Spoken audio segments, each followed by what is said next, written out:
नमस्कार, मैं रंजीत चौहान। आप देख रहे हैं द न्यूज जोशन। इस वक्त की सबसे बड़ी खबर आ रही है महाराष्ट्र से। महाराष्ट्र में उद्धव सरकार के गिरने के बाद उद्धव सरकार का इमोशनल रवैया सामने आया है। उद्धव सरकार रोए हैं फूट फूट कर। मैं पूरी वीडियो आपको दिखाऊंगा कि उद्धव सरकार कैसे रोए हैं और उनके रोने पर लोगों की प्रतिक्रियाएं क्या आई हैं, वो आप इस वीडियो में देखेंगे। आपसे मेरा अनुरोध है कि इस खबर को आप अधिक से अधिक जरूर शेयर करें। से मिले धोखे पर हमेशा दुख रहेगा, ये बात कहा है शिवसेना के पूर्व मुख्यमंत्री उद्धव ठाकरे ने। उद्धव ठाकरे बहुत इमोशनल हुए और उन्होंने इमोशनल में बहुत बड़ी बड़ी बातें कही, लेकिन उनके इमोशनल बयान पर लोगों का रिएक्शन भी आया है। महाराष्ट्र के मुख्यमंत्री उद्धव ठाकरे ने बुधवार को कैबिनेट मीटिंग में पहले सभी से यह कहते हुए माफ़ी मांगी कि अगर कोई गलती हुई हो तो उसके लिए क्षमा करना। कैबिनेट मीटिंग के बाद मीडिया के सामने आए महाराष्ट्र सीएम उद्धव ठाकरे, उन्होंने कहा कि मुझसे बहुत बड़ी गलती अगर हुई है तो मुझे क्षमा चाहिए। महाराष्ट्र की सियासत इस वक्त उफान पर है।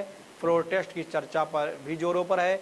इस बीच शिवसेना प्रमुख और मुख्यमंत्री उद्धव ठाकरे ने बुधवार 29 जून 2022 को कैबिनेट मीटिंग की।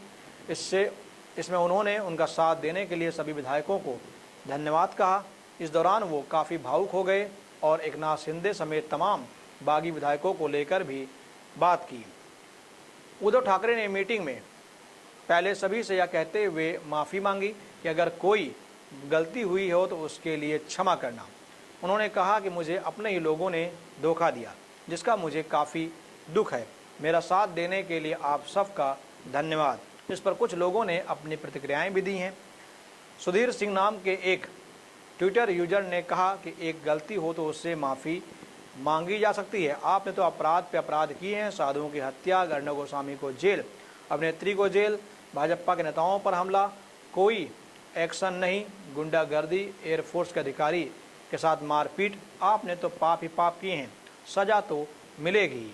अवरेश तेवटिया नाम के एक अन्य यूजर ने लिखा कि आपने ही धोखा दिया देश को। राजनीतिक दल हो या समाज, सच्चाई, ईमानदारी और स्पष्टवादिता धीरे धीरे खत्म हो रही है। यूजर मिश्रा ने कहा है कि 2019 में खुद ने धोखा देकर सरकार बनाई। और वहीं एक और यूजर गिरीश प्रताप सिंह ने कहा कि कर्म चक्र का सिद्धांत है कि वह छल करने पर छल ही मिलता है। हो सकता है कि आपने किसी के साथ धोखा किया हो। तो ये थी महाराष्ट्र की पूरी खबर।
आपने ये वीडियो देखा, इस वीडियो को देखा आपने।